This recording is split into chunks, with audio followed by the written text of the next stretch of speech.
And this is great, too, Kurt, because some of the biggest issues we have here in Maryland, and many of the people that are upset, are our farmers. So this is great. Sure. You can relate.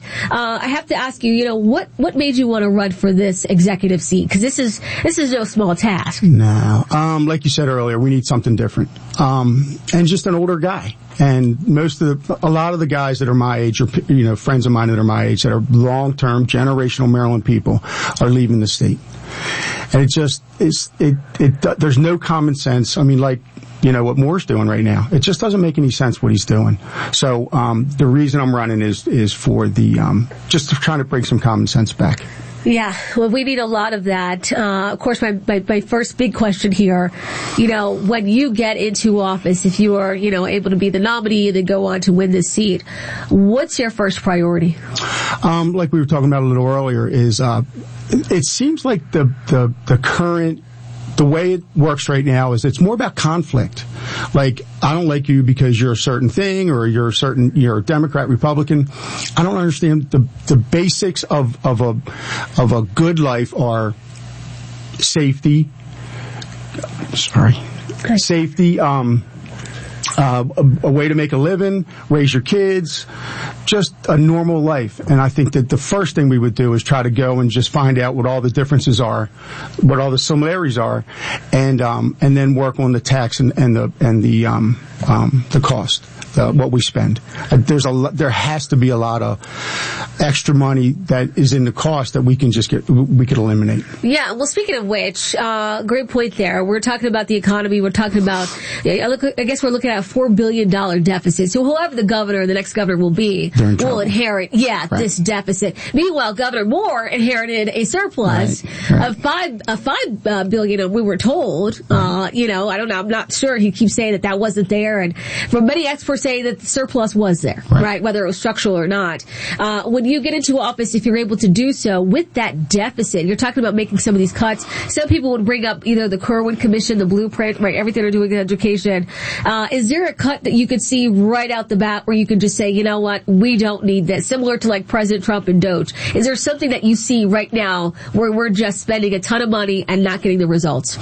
Well, like the energy, just to talk about what the cost of living is. I mean, why are we buying energy from other states when we can do it ourselves? Yeah. So you would definitely reopen the power plants. For sure. Yeah. For sure. And then I would have never closed them in the first place. Until we find something that can replace what we have, it doesn't make any sense to close what works. Right. Well, see, that's the thing, I think, Kurt, with the progressives. They always want to do nobody's ever done this before. And they always say this. And I'm like, because it's stupid. Like, the Republicans want clean air and clean, like I hunt and fish. Like, I want it to be, the environment to be right. But energy's, last time I checked, was pretty important in a day-to-day life. Yeah. Well, we do have some experts that are saying that we could be seeing rolling blackouts in no time flat because of the crisis we have. And my question would be why? Why? Yeah. Just because they don't want to open the plants. That's right. Yeah. All right. Well, if you guys have questions, I want to go ahead and put the number out there. 410-WCBM 680. 410-922-6680. We're talking to Kurt Wedekind. He is a GOP candidate in the gubernatorial race. Kurt, of course, talking about energy and things that are important here. We talk a lot about, like I said, the Kerwin Commission and the blueprint, right? That's taken a toll on our budget. When it comes to the teachers union, what does that relationship look like for you? I've never been in the union. I've been self-employed since 1987. I don't know that unions are the problem as far as the people that are in them. The people that are teaching, I think, are fine. That's what we want, right? They want the best for our kids. I saw a thing on Facebook or Instagram or something the other day. Catonsville opened their school. And you know Catonsville pretty well. Yeah. I mean, the teachers there are just loving on the kids and everything looks great. The cost of the per student is the problem. Right. Yes. The annual cost. And I say this all the time, Kurt. I send my daughter to private school. Luckily, we were able to afford to do so. Not every parent can afford to do so. But when I look at the tuition for her each year and I compare it to like a Baltimore County public school, what they're getting per pupil, like $21,000. It's crazy. They're paying double, and yet the test scores at my daughter's private school look a heck of a lot better than the public school. Right. My last two, so I have 3 children. The oldest went all the way through public schools in Howard County. The 2 boys, we just took them out. We couldn't do the public school thing anymore. And one went to Good Counsel and one went to Mount St. Joe. And it's crazy. Like what we're spending on private school or public school versus private school there's no comparison. I mean, they're very similar. Yeah. Well, I have to ask you because obviously there are a lot of obstacles in Annapolis, right? Even if you were to win, you still have to work across the aisle. Right. And that's going to be, and we saw this with former Governor Larry Hogan, right? He would put something up and they would say, oh no, we can't do this. And then he's vetoing some of the craziest bills. And so what does that relationship look like to you? Here you are as a Republican governor, and it's been done before, but what does that look like trying to work across the aisle to get these things done? I think it's small business, which I've been my whole life, just talking to people, trying to figure out what they want and what they don't want, and trying to find out what you have in common and work with that. Okay, so you think that it's just finding I don't know if it's going to be easy. I don't know if it's going to be easy or hard. But I know that I have a lot of friends that are Democrats, and we love each other. We talk about things. We try to get through issues and stuff like that. And I don't know how else to do it. What are you going to do? You're going to get in your side. We're going to get in our side. We're just going to keep fighting. It doesn't make any sense. Yeah. And so, again, we're speaking to Kurt Wedekind, running in the gubernatorial race. He's a GOP candidate. Kurt, I had a phone call the other day from Shannon Wright, who is your running mate in all of this. What made you pick or choose Shannon to run this race with you? If you know Shannon, I didn't pick Shannon. Shannon picked me. Okay. So she's a very feisty little lady. She reached out to me, met with she and her husband, and talked and have a lot in common. She's a very smart woman. We don't have that in common, but she's a very smart woman.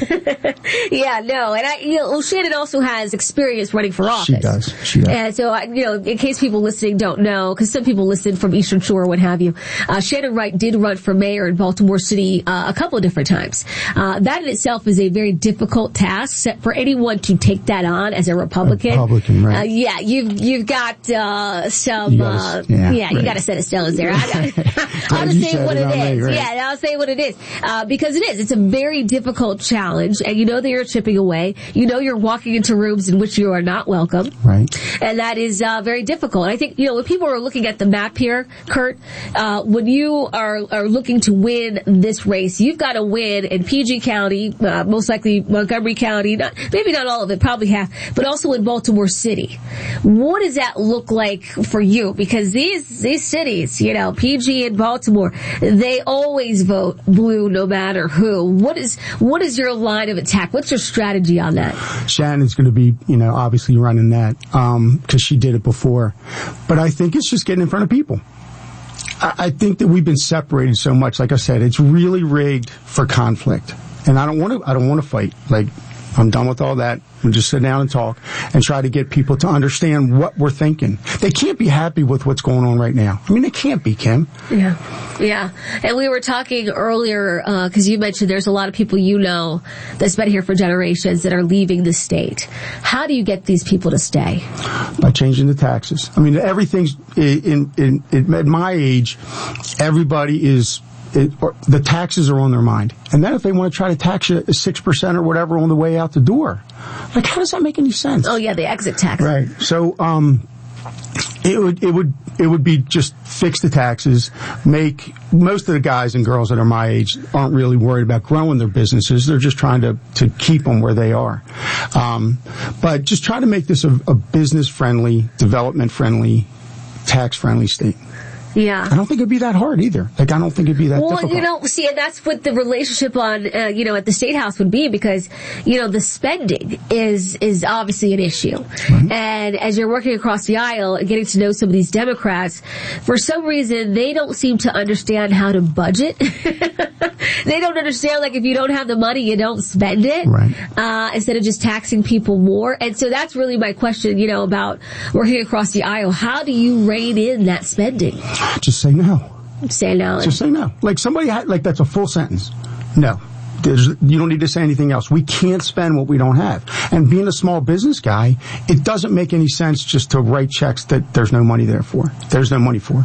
All right. Well, again, if you guys want to call in, we're speaking to Kurt Wedekind. It's 410-WCBM 680, 410-922-6680. Before we go to break, Kurt, of course, as a Republican, and people have been asking, what would your relationship with President Trump look like? I don't know. I love him. He says some things that I definitely wouldn't say. But I would love to. We need him. Regardless of whether you're a Republican or a Democrat, we need the President of the United States to help us. There's no doubt. What happens if we lose the funding for the Key Bridge? That's a disaster. We can't even afford a bridge.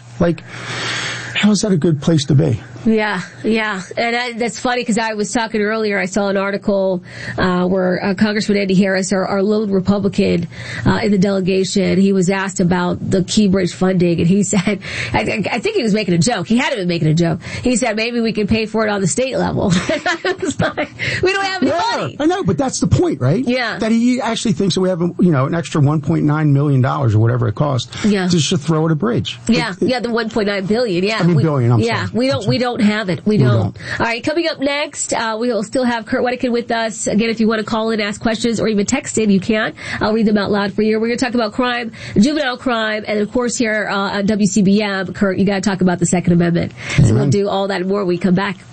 It's time for the Rescue Natural Supplement Labor Day sale, the ultimate celebration of savings and well-being. Right now, all Rescue supplements are slashed up to 75% off. Plus, enjoy free shipping too. Whether you're searching for immune support, joint care, heart health, or a youthful glow, Rescue has health essentials for everyone. Take a break. Celebrate your workplace achievements with savings on a probiotic, omega-3s, multivitamins, and so much more. Call today, 800-26-ALIVE. That is 800-262-5483. Again, 800-262-5483.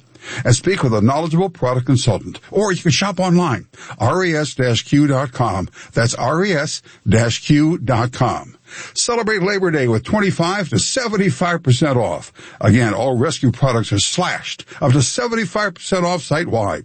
No codes needed. Just call or go to res-q.com to get this Labor Day deal today. Hi, I'm Dr. Melissa Sego, one of the doctors and owners of Audiology Associates. Our group of doctors has been providing hearing and balance care in Maryland for over 35 years. Audiology Associates has grown to include 11 offices throughout Maryland, including the Eastern Shore, Annapolis, Baltimore City, and Baltimore County. I would like to talk to you today about balance problems, also known as dizziness. 1 out of every 10 patients who visits their family doctor complains about dizziness. 25% of the time, balance problems are related to the ear.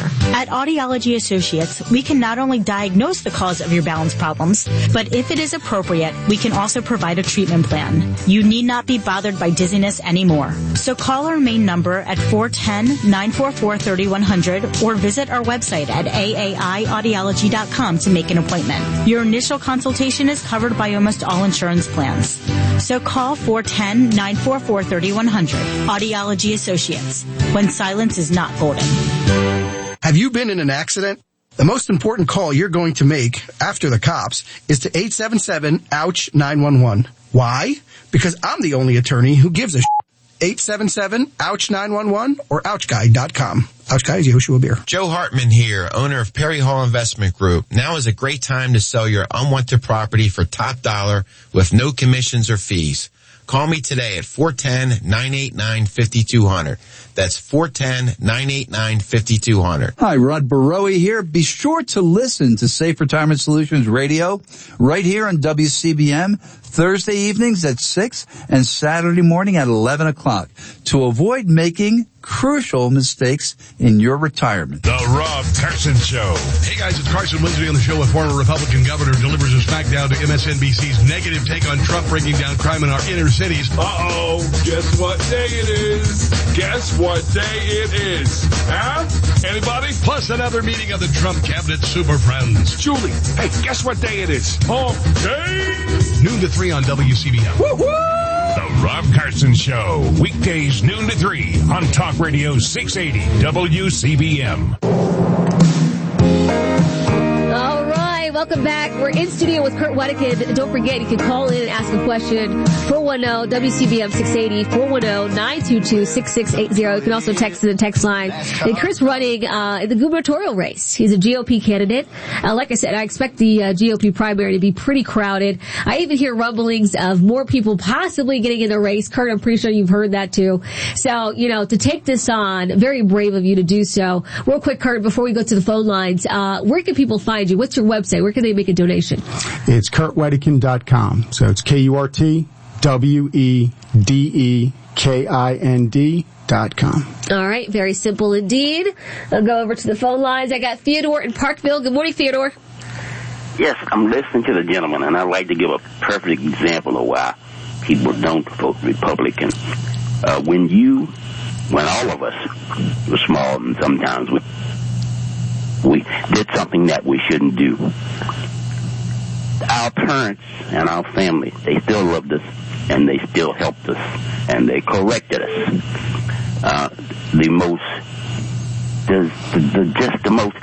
It's hard to find an adjective. Allegheny and Garrett County, sir, suffered multi-million dollars damages in floods recently. And simply because the child that we have in the White House hated the fact, first of all, that it's a black man it's easy to talk to, and secondly, that they have disagreements. He refused to give disaster relief funds to help Garrett and Allegheny County, a bastion of people who voted for Trump. He refused to give them funds for that reason. For that reason, a man who refuses to help other people of his kind, basically, who needed help, he turned them down. Theodore, real quick. If you love Trump and you say you admire him, and basically you will say, it's almost like you want to be like him. We have to interject some facts here, Theodore, real quick before Kurt answers. We got to interject some facts. That money would come from FEMA, and FEMA wrote the letter to Governor Wes Moore saying that it did not meet the threshold. So that's why the check did not come. President Trump has no authority over FEMA money. Once again, he's the president. He sits there every day and have people in his cabinet doing things, withholding arms and things like that, and he says, I don't know anything about it. Well, no, yeah, he doesn't have authority over FEMA, though. And that's a lie. He controls it. He's the president. No, there's a certain threshold. Theodore, real quick. Almost $50 million. Theodore, real quick. Theodore, real quick. They did not. Theodore, real quick. Theodore, Biden, when Joe Biden was in office, I want you to remember really quickly here, when they had that flooding in North Carolina, we found out then that FEMA was depleted.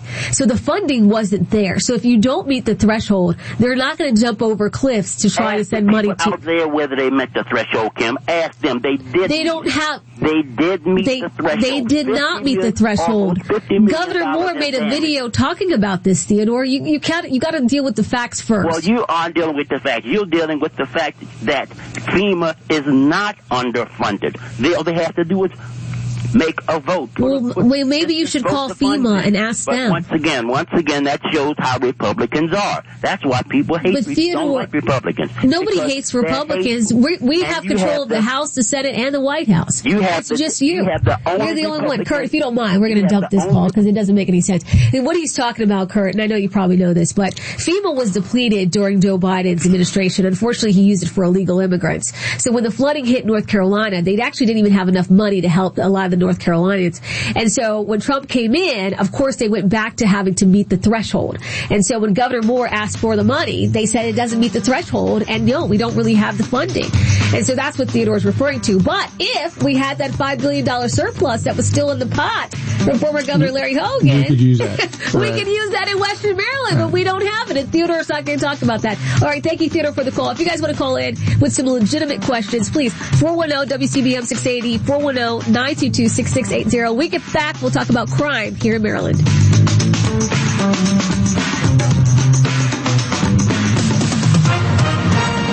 With SRN News, I'm Rich Thomason in Washington. A Washington, D.C. landmark, Union Station, will soon be under new management. It will be managed by the Trump administration, which is taking control of the landmark from Amtrak. It is the ultimate punishment, and President Trump says that convicted murderers in D.C. deserve to be put to death. He's seeking reinstatement of capital punishment in the nation's capital. Attorneys for Salvadoran national Kilmar Abrego Garcia say that he now wants to seek asylum in the U.S. The Trump administration says he's an MS-13 gang member, something he denies, and his lawyers are fighting plans to deport him to Uganda.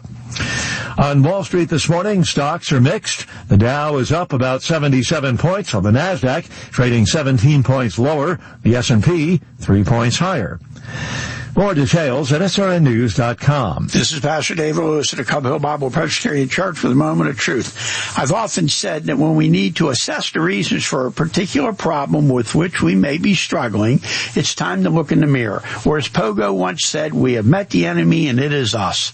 As someone who seeks to do the will of God, mirror looking is very humbling, as it should be, because it forces you, if you're being honest with yourself, to seek the truth. The unchanging objective, biblical truth, should then lead the godly man or woman to repent and then begin your walk refreshed and renewed. The problems with many in America today is that when they look in the mirror, they stare lovingly at their own image, narcissistically congratulating themselves on the beauty of their own subjective opinions, preferences, and desires. They see themselves as the source of truth, thereby eliminating any need for God. And when a nation turns its back on him, it can be expected his judgment and wrath may soon follow. This is Pastor David Lewis of the Moment of Truth. Now, Gary Stein on sports. It wasn't officially, but it certainly was emotionally Kyle Bradish night last night in Baltimore. Breaking ball, strike three. Bradish punches out Durant for his second time. Target is indeed away after two sinkers in. And wow, a two-seamer over the outside edge. An untouchable paint display. Kevin Brown had the call on Masson, the 28-year-old right-hander, reinstated from the injured list and starting his first big league game since June of 2024. And he delivered, albeit in a 5-0 loss to the Red Sox. Bradish 2 solo shots allowed early, but strong throughout, no walks and 10 strikeouts in 6 innings pitched. After the game, a measured Bradish on what was going through his mind. There's definitely a lot of emotions just throughout the whole day. A lot of nerves as the game got closer, and just looking back at kind of the journey that I've been on for the past 14 months to get back to where I am here. Game 3 of the 4-game set tonight at 6:35, with Dietrich Enns making the start as an opener for Baltimore. 3 undrafted free agents made the Ravens' initial 53-man roster yesterday, continuing a tradition now that's lasted 21 of the team's last 22 years. Safety Reuben Lowry, cornerback Keon Martin, and linebacker Jay Higgins are Baltimore Ravens, at least for now. Coming up in 30 minutes, the Orioles release their 2026 schedule. And that is Stein on Sports. Since 1902, Farnan & Dermer has been Maryland's trusted name in HVAC. Family-owned for 5 generations, they're the comfort guys that you can count on. Like with a $99 AC tune-up with a no-breakdown guarantee. If you need a new system, how about 0% financing for up to 60 months and rebates up to $7,000? Call 410-367-7777 or visit acbaltimore.com. And don't forget to tell them Gary told me to call. Farnan & Dermer, keeping Maryland comfortable for over 120 years. From the Fox 45 Weather Authority team, I'm meteorologist Justin Chambers. Not a bad start to your Wednesday morning. Temperatures in the 50s and 60s. Heading toward the afternoon, we'll see a mix of clouds and sun. Temps climb into the upper 70s, a few lower 80s here and there. A bit warmer there on Thursday, and then as we head into the weekend, those temperatures staying below average with lots of sunshine. From the Fox 45 Weather Authority, I'm meteorologist Justin Chambers for Talk Radio 680 WCBM. Comcast Business High Five Hotline. What's the state of your excitement? I signed my business up for the 5-year price lock guarantee, and I can't stop high-fiving people. High five! Okay, deep high breath. High five. You're in a good place. You signed your business up for 5 years of gig speed internet and advanced security, all on our ultra-reliable network. Gig speeds and advanced security? I'm so stoked. Yep, and you get it at a great rate that's locked in for 5 years. Woo! The high five is just your body's way of saying, I'm winning. So this is natural. High-fiving everyone you see in a state of business savings enthusiasm? Totally natural. Sweet! Thank you! Thank you! High five, everybody! High five! The Comcast Business 5-year price lock guarantee is back, but only for a limited time, so sign your business up today. High five! Comcast Business, powering possibilities. Ends 9/21/25 for new customers with qualifying bundle. Current customers may be eligible depending on services and area. Guaranteed rate applies to monthly service charge, excluding taxes and fees. Other restrictions apply. Viking, dedicated to creating travel experiences for the thinking person, with programs designed for cultural enrichment on board and on shore. Discover more at Viking.com. Drive with Casey and Elliott. They launched a diversion program called Sidestep. Youths between 10 and 17 years old are accused of drug possession, destruction of property, misdemeanor assault, larceny, and shoplifting. Now, before 2025, unauthorized use was also a qualifying crime. You know what that is? That's someone who steals your car, and they call it unauthorized use. We used to call this Grand Theft Auto. Yes. The Morning Drive, 6 to 9, with Casey and Elliott on Talk Radio 680 WCBM.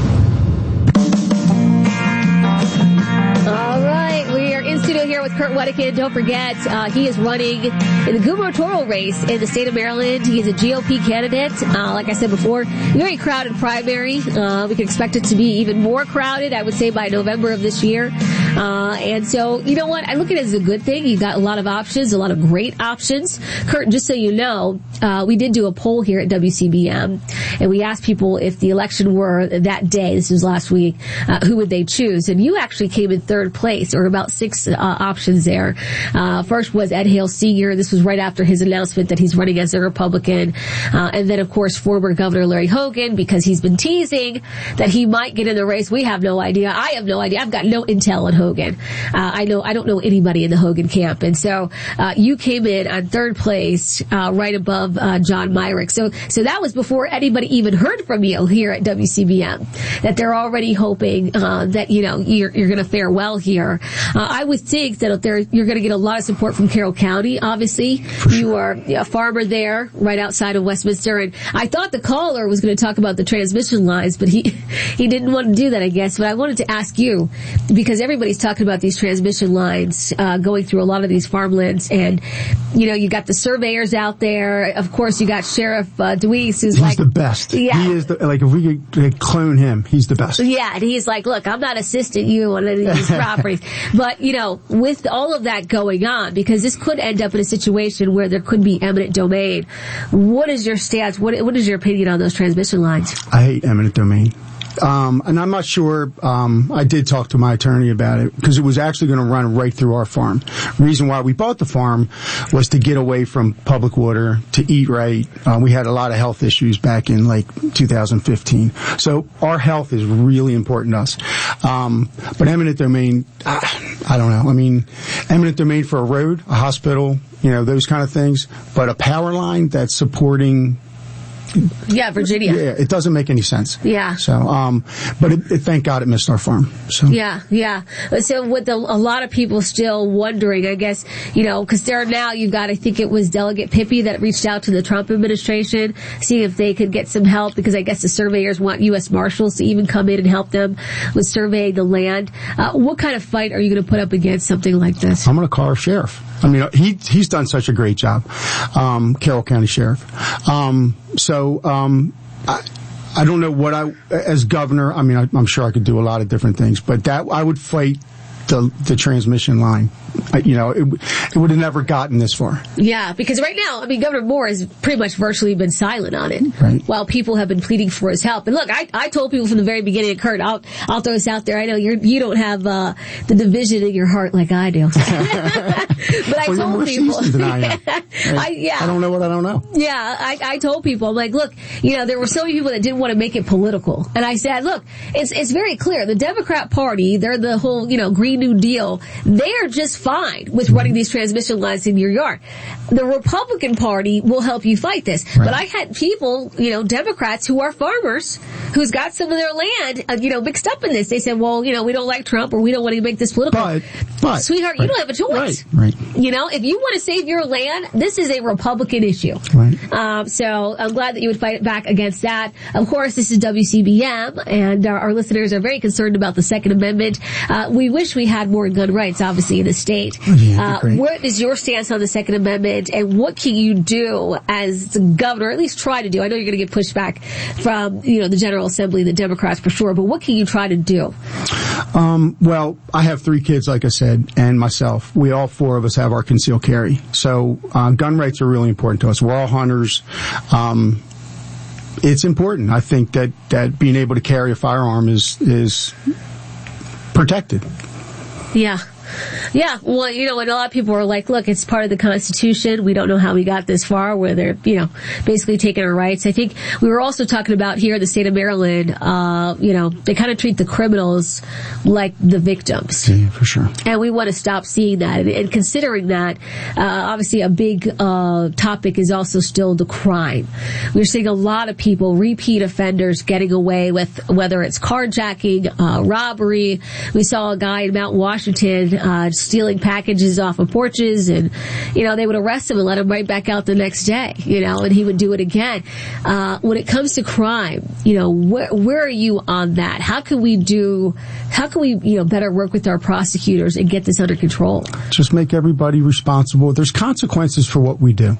I don't care how old you are, 13 to whatever. There's consequences.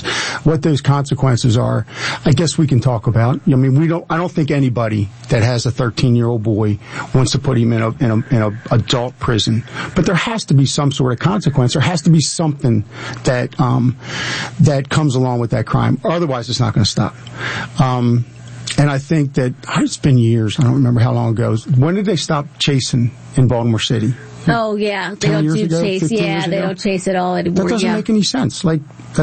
So, again, the common sense approach would be the best way. Yeah, well, they always tell us when they give chase, other people could get hurt. But from what I can tell, and we'll talk about this with the juveniles, that hit a woman and her 2-year-old in the back seat just yesterday in PG County, it seems to me that there are more people getting hurt by juveniles and stolen vehicles at this point. For sure. Than in these police chases. Actually, I do have some sound here that I wanted to play for you because a 13-year-old was arrested on the second day of school in Baltimore County. I want you to just take a listen to this because I do want to ask you about juvenile crime. At Franklin Middle School in Reisterstown, students are being welcomed back in. But on Tuesday, the focus of the staff and students was an arrest. 2 days in, and we have an incident like this up here already. Baltimore County Police say a 13-year-old was arrested for having a gun inside his backpack. There's no explanation. Nobody can justify this kid having any type of weapon. And you're only in middle school. So like I said, you're talking between, 11 to, 14? According to Baltimore County Public Schools, the gun was found when the school resource officer searched that teen after being told he may have had marijuana. It's horrifying. No one wants kids to be experimenting with drugs or using violent weapons. Sources close to the investigation say the teen may have been dealing drugs and that gun was a ghost gun and he had an extended magazine.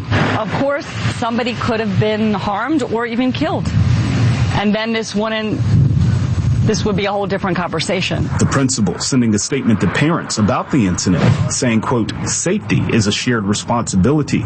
Going on to say, possession of weapons on school property is a serious offense. Spokesperson for the National Police Association, Betsy Smith. If I was a parent and I had a kid in this school, I would also be asking what kind of security outside the school, at the doors, and inside the school, besides a school resource officer, are being employed at this school. Okay, and again, that's a 13-year-old arrested on the second day of school. Obviously, he had a gun, a ghost gun with sound like a switch on it, and then sound like he's also a drug dealer. 13 years old.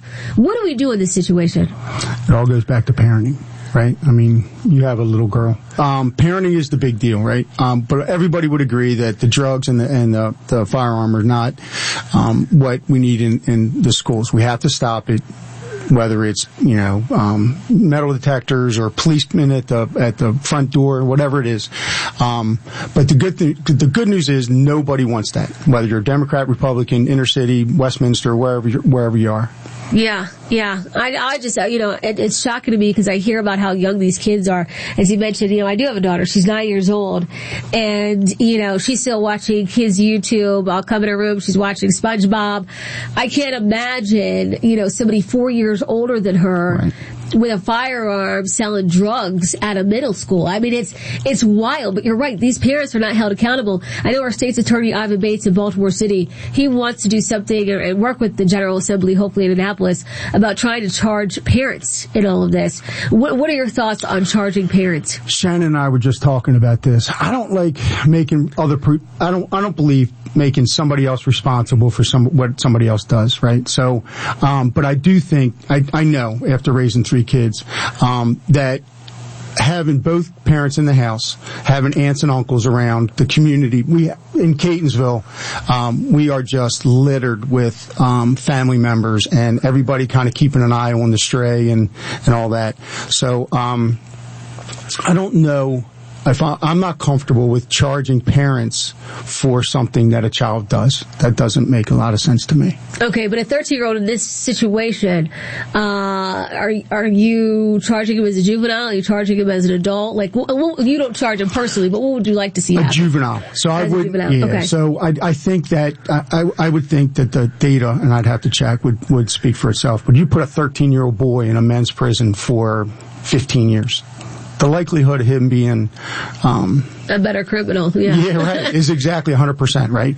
Being a better human being, it's probably not going to happen. So I would do that. I would make him, I would treat him like a 13-year-old. I mean, for Lord's sake, he's 13, you know? Yeah. Well, there's got to be a lot going on there, for him to get to this position. Right. I did want to ask you, because that was juvenile crime, I did want to ask you, Kurt Wedekind, again, if you guys want to ask questions, you can, 410-WCBM 680, 410-922-6680. I wanted to ask you about illegal immigration. Obviously, right now, another big headline across the country is one about an El Salvadorian man in Maryland, even though they're calling him a Maryland man, Kilmar Abrego Garcia. Right now, he's trying to seek asylum here in the U.S. Apparently, his lawyer said this morning, before sentencing, that he wants to seek asylum here. The Trump administration obviously wants to send him somewhere else, right? They gave him a pretty sweet deal with Costa Rica, being a free man, but his lawyer didn't take that, which I thought was absolutely ridiculous, because once you're free in Costa Rica, right. Yeah, and everybody's going to Costa Rica. Yeah, plus you can move out of Costa Rica if you don't like it. You're a free man. Right. Well, anyways, that was ridiculous. It doesn't sound like he's the best lawyer, but when it comes to legal immigration, what is your stance? It's illegal. I mean, it's simple, right? You're illegally here. So I don't know, I'm snatching people. I don't know that that's something that is making everybody feel good. But holding people to account for what they do that's what we need to do. So if you're here illegally, we have to figure it out. We have to either deport you leave, whatever we have to do. The immigration is not helping the people that are here. Yeah, well, and that's also something we found out. I think they said we had about 60,000 illegal immigrants on Medicaid here in the state of Maryland. How does that make any sense, Kim? Like, how does that make any sense? And I'm a small business guy, right? So back when I started in the late 80s, illegal immigration was just kind of getting going. And we couldn't compete. Like the bigger landscaping companies or the bigger framers or whatever had all illegal aliens. And we just couldn't compete with the local Carroll County, Howard County guys, price-wise. Yeah. So, you know what? We hear that talking point a lot. We need illegal immigrants to pick crops. Is that not true? No, that's not true. Somebody's going to pick them. And what are they going to do? They're going to rot? I mean, that's not going to happen. Right. And then the farming aspect, right? I'm not a big subsidy guy, right? But farmers, it's really hard to deal with the weather, deal with all the situations you have to deal with as a farmer. The illegal immigrants aren't necessary. Somebody's going to pick that fruit or plant those or feed those cattle. It's just, you have to. Yeah. So that's not really a winning talking point from the Democrat Party right now. It's not for me. Yeah. Because I did it. I ran a construction company with everybody in the construction company was legal. So you can do it. It's going to cost more, but you can do it. Yeah. And so, see, and I think this is all connected because you've got people fighting for illegal labor, basically, because it's, going to cost less. Yet here, they're not fighting against the people in the state that are running the state and putting more taxes and fees and regulations and restrictions on businesses. All the stuff, right. Yes. And so I think once you peel those layers back and you're not taxing these businesses to death, then maybe hiring legally. Right. It would be a play. Right. But like you said, the fees and all the things that they're putting on us right now as small businesses is insane. Over the last, I guess I've been in business for 40 years or whatever. Over those last 40 years, it's been mind-blowing, the difference. Yeah, and I think that's why a lot of people are threatening to leave. We saw McCormick Spice is threatening to leave this last legislative session. It's a mess. So Kurt Wedekind, if you were to get, in the governor's, I guess, are you going to the governor's mansion if you win? No way. You're not? Because I heard I'm staying in Westminster. Yeah. You can't make me move to Annapolis. We might Airbnb it. I don't know. Airbnb, the governor's mansion. Yeah. Oh, wow. Yeah. That would be interesting. Weddings. Think of when the kids graduate from the Naval Academy. What you would get for the parents to rent that place. Look at that. Revenue right into the state by renting out the governor's mansion. Yeah. I mean, I don't know, a couple $1,000,000 a year, I would think. That's a good idea. I wish I would. I don't need 3 chefs. Yeah, you don't need 3 chefs. I'm a pretty good cook. Well, that's good. That's good. Well, Kurt Wedekind, again, thank you so much for joining me in studio today. Real quick, if you could tell us, do you have any events coming up, fundraisers, and give us your website one more time? Yeah, the website is Kurt Wedekind, KurtWedekind.com. And I believe the next one is September 1st. Okay, September 1st. Do you know where that's going to be? We haven't picked it yet. We're looking to try to get it. We're trying to do the barn theme, kind of farmer theme. Right. So I think the next one's going to be on the Eastern Shore. On the Eastern Shore. That's where we're trying. Okay, and I have a couple texts here to read to you real quick before you go. Tell Kurt his good friend works in JV court and has some great ideas. So it sounds like you might have a friend that can help out with some ideas on what to do with some of these juveniles. Oh, okay. Cool. And then also you got Fran in the county. She says, "Hi, Kim. I love that Mr. Wedekind recognizes the division among us and that we all need to recognize that we have in common. I'm so glad he's running, and I appreciate his straightforward messaging." Cool. That was from Fran in the county. Look, Kurt, this is going to be a tough run, but it looks like that you are up for the challenge. And hopefully you'll come back and join us again here soon at WCBM. Anytime. All right, sounds good. If you guys want to weigh in on what you just heard, 410-WCBM 680, 410-922-6680.